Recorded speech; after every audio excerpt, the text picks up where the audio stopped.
In this video, I'll be detailing how I made this factory stock Millennium Falcon from the Bandai 1/144 scale kit. My goal was to see what it might have looked like when it was newly built, fresh from the factory, and displayed in the sales showroom. I might build that diorama eventually. To see why I made this and what my design parameters were, I made a separate video for that.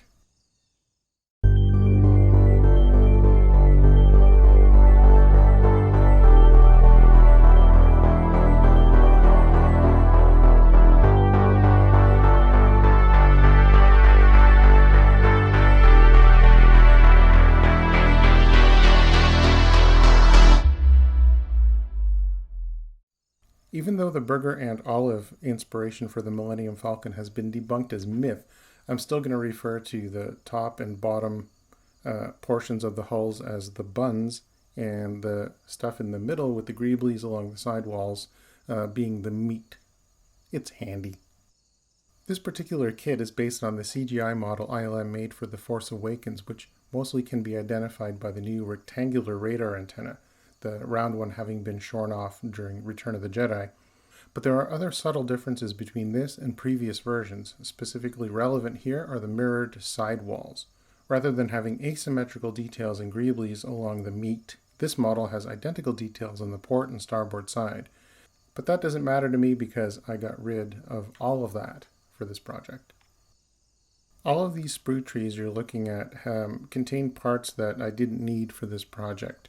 I felt kind of bad about discarding them, but they all go into my kit bashing parts collection. I didn't use the tan piece of plastic there, the base. Most of the decals weren't used, not on this project. And I did get the photo etch kit from Green Strawberry, but I only used parts mostly on the landing gear and in the boarding ramp. Like all Bandai Star Wars instructions, they're really easy to follow even though the text is mostly in Japanese. While doing my research for what might have been the factory fresh version of the Millennium Falcon, I thought, well, if it's a freighter, how does it work as a freighter? So I thought I would do a concurrent build with the little vehicle model version of the Millennium Falcon that Bandai came out with.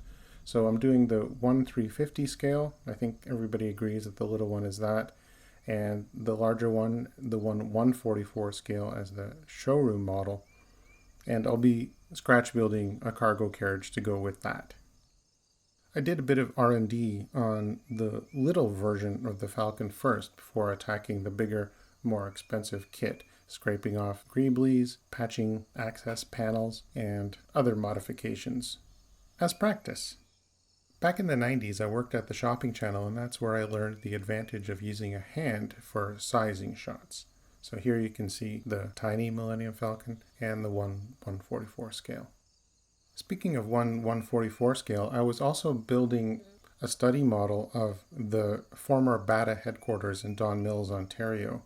On the left is the cardboard study model that I made. I have since completed that using laser cut wood and some plastic, but they're both the same scale, and it's nice to see relative sizes.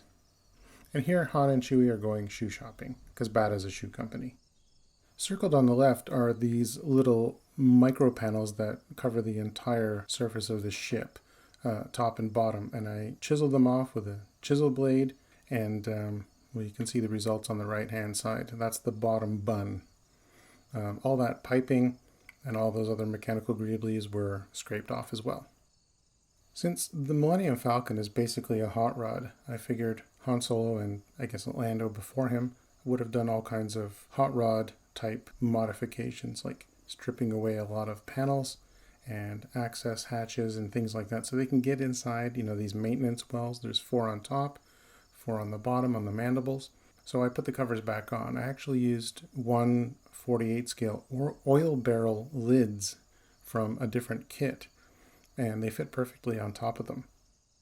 I only had 4 of those barrel lids after using them for a different project, so I just covered the bottom maintenance wells with sheet styrene from the inside.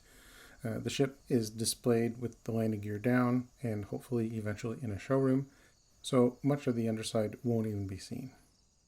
I backfilled those two sort of triangular maintenance ports with styrene and then cut pieces to fit into the shapes, but with enough room around them to make it look like they can be removed. Similarly, the new maintenance well covers on the mandibles are just slightly smaller than the holes.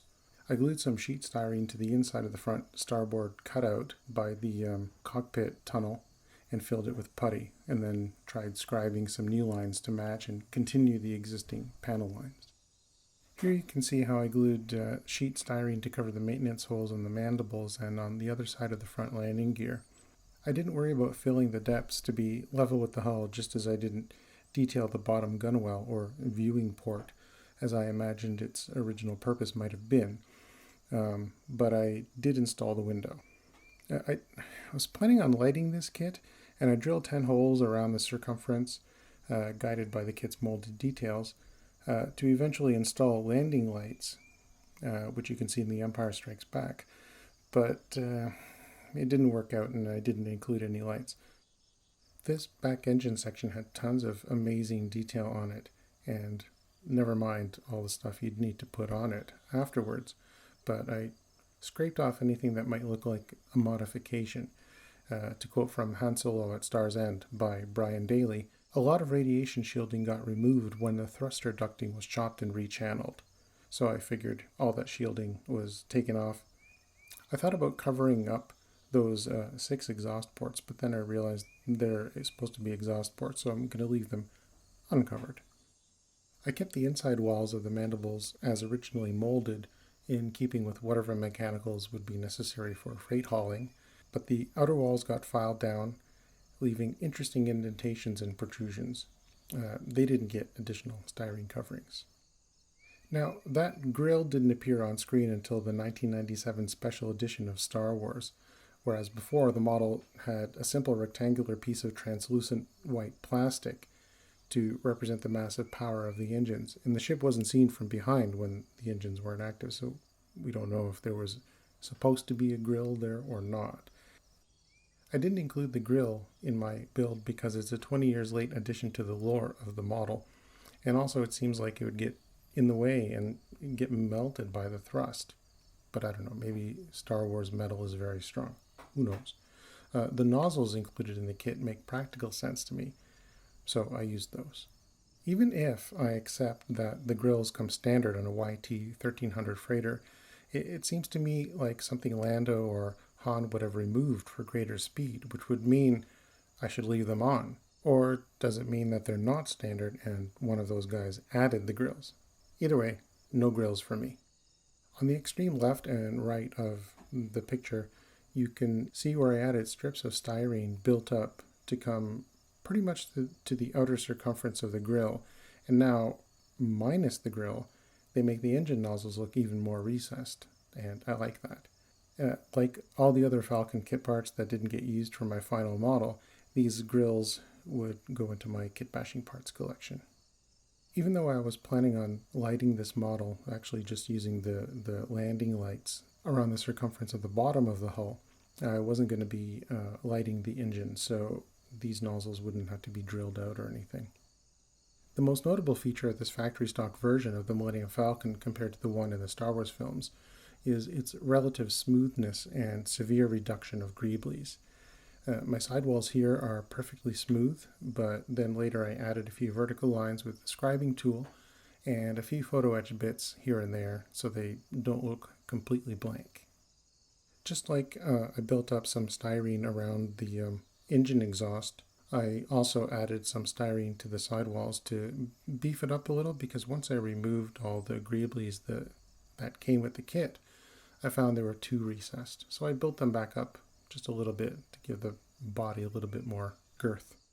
Here's the upper hull with some primer on it, and you can see here and there on those triangular bits near just left of the engines and on the 4 maintenance wells on the mandibles, I added a bit of photo etch just to make it not so perfectly smooth. Here's a closer look at those photo etch bits. I wish I had some circular things to go on the maintenance well covers, but this is fine.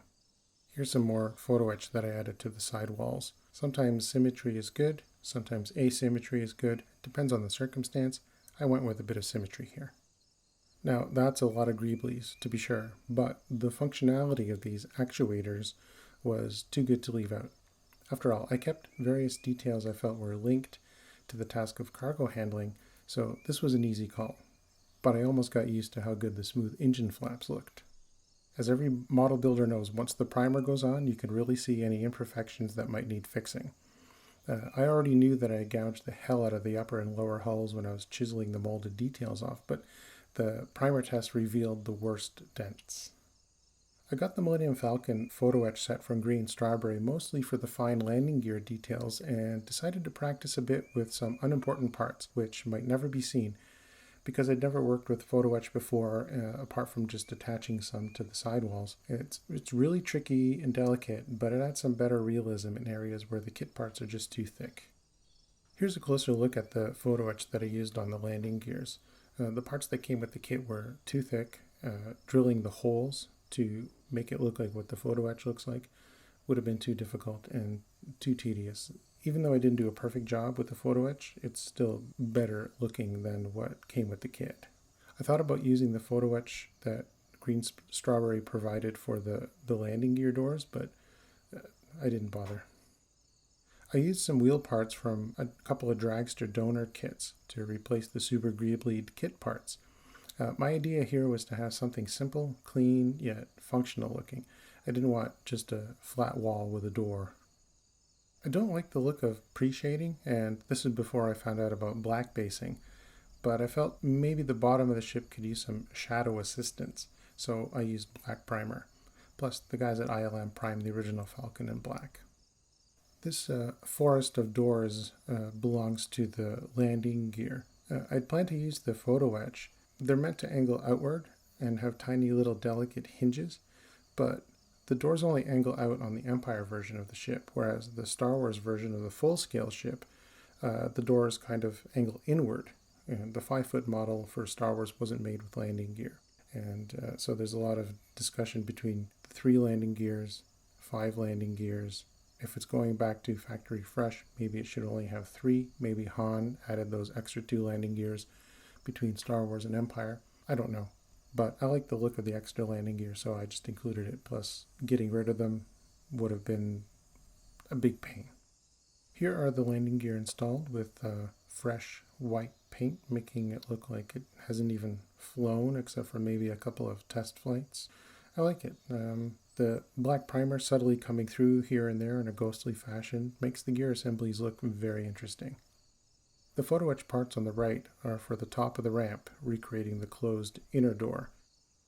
I painted the inner parts of the ramp pistons silver to match the movie. The tricky part was resisting the urge to dirty them up with oil and grease. I like weathering my models. Here you can see the thinness of the white paint over the black primer is pretty noticeable, and I like that look. The photo etch kit comes with tiny parts for the tops of the back seats to recreate the look of the ones in the movie, but I decided to chop off the thin tops to make the chairs look like the front seats, implying that the back ones were replaced at some later point. On the right is the photo etch bit for the back wall of the cockpit. When I thought about lighting it, I was going to use that as where the lights would shine through the sticker that Green Strawberry provides for all the lights and switches, but I didn't like this part. They also provided stickers for the console, which makes it look quite nice. I didn't think I'd be able to detail all of that by hand. On the left is the bottom hull, on the right is the top hull. I used gray primer on the right, black primer on the left, and then I used white craft paint, but I think I thinned it out maybe just a little bit too much, or didn't know how to apply it with my airbrush. I was still learning how to use an airbrush, but I like the look of it. And in the end, the upper and lower hulls looked pretty similar once the paint came on. I painted the insides of the former gunport windows with black primer so you wouldn't see inside the ship, but also allow the shiny outsides to remain. Here, for the nozzles, I just dry brushed some silver over black primer, keeping it simple. Like most Bandai kits, this one comes with a set of decals and an identical set of stickers. On both sets, the window mullions don't come whole, but as a circle and a bunch of lines, which were tedious and fiddly to assemble correctly. On the left are the decals, on the right are the stickers, and I prefer the decals for both application and for final appearance, and so I used the left one for the top port. Here's the Han Solo figure inspecting the Falcon. In my reckoning, this brand new freighter would have been built long before Han was born, although there's probably some crazy freighter enthusiast who's restored an old ship to its former glory, the way car enthusiasts do on Earth. When and if I ever build the showroom display case, I won't include a back wall, so you'll be able to see all the nice details on the back of the ship, and wide enough so you can see the docking rings. There's so much beautiful detail here that Bandai provides. I just want it to be seen. The finished docking rings look better than I thought when I first decided to replace the kit parts, and the ejector pin marks that I left on the new parts work well for added interest and as places to put the only decals I added to the whole model. There's some overspray there on the boarding ramp that I eventually dealt with. I did do a bit of pre-shading with some black primer on the 6 exhausts, but that eventually got mostly covered up by my white coats, which after it was dry I realized my coverage wasn't complete, and the paint itself didn't look very nice. It was kind of rough. So for better coverage I resorted to using a rattle can of Insignia white, the same stuff I used on my Mini Falcon. Not only did this even out everything on top, but I fixed the black panel line wash I used on the 6 ports. This dish plug is a tank part. I bought a ton of tank kits as donor kits for various kit bashing on different projects, including this one. Great parts. And here are the maintenance well covers. I think they came out pretty good, and they do look like they're meant to be removed as needed permanently by Han or Lando. I definitely prefer the Millennium Falcon with all its detailed greeblies and weathering. It makes it look more like a real space vehicle, whereas this so-called intended brand new version looks like a toy with all its smoothness and cleanliness, but still it satisfies my curiosity, and it was a fun challenge to undo all those modifications. I figure for a freighter, the front and the back of the ship do most of the work. The engines in the rear propel the craft, and the mandibles up front grapple with cargo, so they get the most greeblies. I didn't add any of the greeblies provided by the kit on the insides of the mandibles, but I also didn't remove any details the way I did on the outsides of them. I like shooting my models outdoors under natural lighting conditions. A couple of these are overcast. This one's in sunlight. It just looks more real. Model building is a hobby for me, and the more interesting it can be, the more fun it is to me. So I made it as interesting as possible, doing all the research that I felt was necessary to figure out what this ship looks like before any modifications, and then undoing those modifications to make it look factory fresh was a challenge. I love all aspects of model building. I love the conception part. I love the building part. I love the customizing part. I love the fixing and repairing part. And I love the painting part. And then in the end, I have something that I'm happy with.